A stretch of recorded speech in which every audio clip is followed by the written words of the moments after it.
যারা pregnant patient তারা এসে আমাদের কাছে শোনে যে ডাক্তারবাবু, প্রেগনেন্সিতে হতে আমরা কি ট্রাভেলিং করতে পারবো? হ্যাঁ, অবশ্যই ট্রাভেলিং করতে পারবেন। তবে কোন অবস্থায় ট্রাভেলিং করা যাবে? প্রথম ১২ সপ্তাহ, 12 উইকস আপনি যেতে পারেন, ট্রাভেলিং এ যেতে পারেন।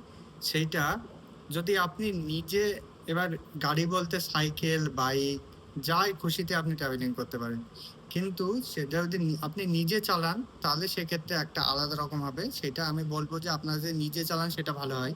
আর যদি হাসব্যান্ডের পিছনে বসে যান তাহলে সেক্ষেত্রে তাকে সেই প্রিকশনটা অবলম্বন করতে হবে যে কোনো গর্ত বা কোনো ভাঙা রাস্তায় কিন্তু নিয়ে যাওয়া যাবে না। এটা 12 উইকস।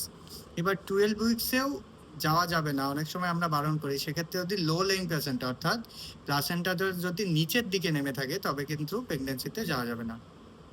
এবার তারপরে যদি ৩৫ উইক অবধি আপনি বিমানে যাতায়াত করতে পারবেন, সেক্ষেত্রে কিন্তু ডাক্তারবাবু ফিট সার্টিফিকেট লাগে এবং সেক্ষেত্রে কিছু খাবার-দাবারও নিয়ে যেতে হবে। এবার যদি দেখেন যে আপনার শরীরটা খারাপ লাগছে বা ব্লিডিং হওয়ার চান্স বেশি বা কোনোভাবে ফিটাল গ্রোথ রেস্ট্রিকশন আছে, সেক্ষেত্রে কিন্তু আপনার ট্রাভেলিং করাটা বিপজ্জনক হতে পারে। তার জন্য ডাক্তারবাবুর পরামর্শ মতো চলুন এবং ট্রাভেলিংটা সেই ক্ষেত্রে কিন্তু এড়িয়ে চলতে হবে।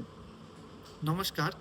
আমার ভিডিও দেখার জন্য আমার চ্যানেলটাকে সাবস্ক্রাইব করে রাখুন এবং প্রচুর পরিমাণে শেয়ার করুন।